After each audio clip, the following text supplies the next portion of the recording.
তো বন্ধুসকল, আমাৰ যাত্ৰাটো আজি হ'ব যোৰহাট বৌদ্ধ বিহাৰৰ পৰা কালিয়ানী বৌদ্ধ বিহাৰলৈ। যাত্ৰাৰ পথত সকলো ভক্তপ্ৰাণ ৰাইজ যোৰহাটৰ পৰা আৰু অন্যান্য হেৰিৰ পৰা ইয়াত আহি সমাগত হৈছেহি ভক্তপ্ৰাণ ৰাইজসকল। একক যোৰহাট বৌদ্ধ মন্দিৰৰ সন্মুখত লোকাৰণ্য হৈ পৰিছে। চাই যাবহি সবেই। ইয়াৰ পৰা যাত্ৰাটো প্ৰায় বাছ 2খন আৰু উইংগাৰ 3খন আহি ইয়াত ৰেডি হৈছে। সকলো ভক্তপ্ৰাণ ৰাইজ আহি ইয়াত উপস্থিত হৈছে। এতিয়াও অকণমান দেৰি আছে। ঠিক আছে।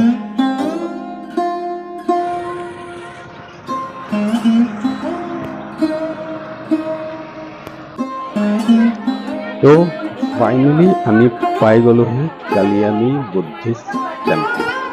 কালিয়ানী বুদ্ধিষ্ট টেম্পলত পাই মই এনেকুৱা এটা দৃশ্য প্ৰত্যক্ষ কৰিলোঁ, যিটো মই আপোনালোকক কৈ বুজাব নোৱাৰোঁ।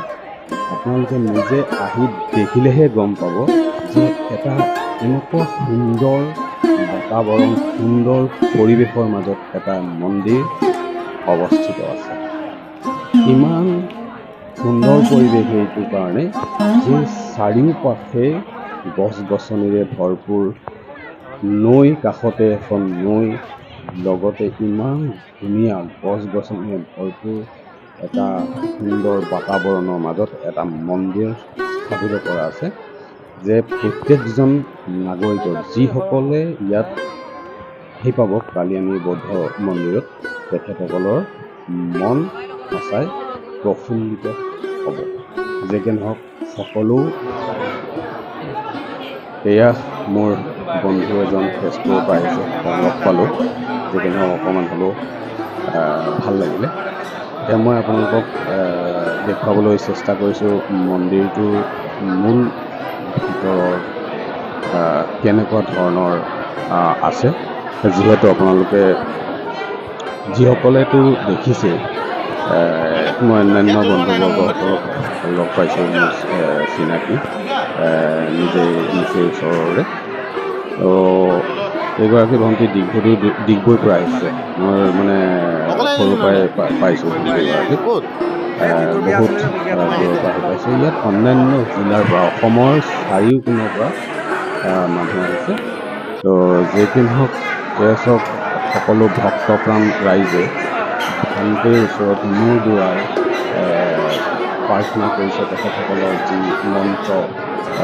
মন্ত্ৰ লৈছে, চবেই পৃথকে নিজৰ মনোবাঞ্ছা লৈ কিনে হয়তো মন্দিৰলৈ আহিছে। চবেই নিজৰ পৃথকেও প্ৰাৰ্থনা অৰ্থাৎ মন্ত্ৰ লৈছে, যি তেখেতসকলৰ মন্দিৰলৈ অহাৰ ৰীতি নীতি অনুযায়ী। বাকী সকলো ৰাজহুৱাকৈও লৈছে। এয়া চব মন্দিৰত বাহিৰত এটা বুদ্ধ মূৰ্তি স্থাপিত কৰা আছে। এইসকল একেবাৰে দেখিব নৱবিবাহিত দম্পতি। মই লগ পালোঁ তেখেতসকলক। তো এয়া মই আপোনালোকক বাহিৰৰ দৃশ্যও দেখুৱাবলৈ চেষ্টা কৰিছোঁ, অকণমান মন্দিৰৰ দৃশ্যটো। যেকি নহওক, সকলো ভক্তপ্ৰাণ ৰাইজে ইয়াত আহি মন্ত্ৰমুগ্ধ হৈ গৈছে। সকলোৰে মুখত এটা হাঁহিৰ খোৰাক হৈ আছে। যিহেতু কোনোবাই খাইছে নাই খোৱা সেইটো কথা নাই, কিন্তু মন্দিৰত প্ৰৱেশ কৰি সকলো মানুহ প্ৰফুল্লিত হৈ আছে। আপোনালোকে প্ৰত্যক্ষ কৰিছে চাগে, প্ৰত্যেকজন মানুহৰ মুখত মানে এটা হাঁহিৰ বিৰিঙনি আছে। যিহেতু ৰাইজসকল ইমান দূৰ দূৰৰ পৰা বাট কৰি বাই মন্দিৰলৈ আহিছে, আৰু যিসকল এতিয়াও ভাবি আছে যে আহিম কালিয়ানী বৌদ্ধ মন্দিৰলৈ, প্ৰত্যেকেই এদিন আহি চাওক, তেতিয়াহে অনুভৱ কৰিব যে মন্দিৰটো মই কোৱাৰ ধৰণে এইগৰাকী মোৰ ভণ্টীয়ে ডিগবৈৰ পৰা আহিছে। মই তাইক দেখি অকণমান আনন্দিত হ'লোঁ। বহুত দিনৰ মূৰত দেখা পাইছোঁ।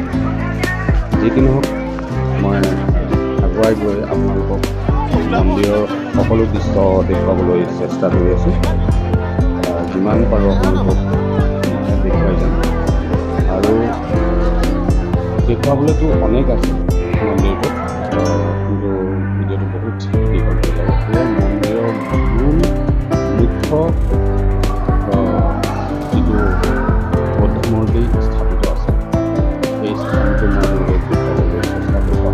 সকলো ভক্ত ৰাইজে ইয়াত বহি নিজৰ ভিডিঅ' এই এটা ইমান সুন্দৰ মূৰ্তি গুম্বজৰ দৰে বনাই থৈছে। ইমান সুন্দৰ লাগিছে মন্দিৰটো। সঁচাকৈ আপুনি বাহিৰে ভিতৰে আপুনি দেখিয়ে অনুভৱ কৰিব যে এটা সুন্দৰ বাতাবৰণ, সুন্দৰ পৰিৱেশৰ মাজত ইমান ধুনীয়াকৈ স্থাপন কৰা আছে। আৰু মই মন্দিৰটোৰ গোটেই আৰ্হিটো মই অৰুণাচল মোটামুটি যিখিনি জেগাত গৈছোঁ, এই মন্দিৰটো এটা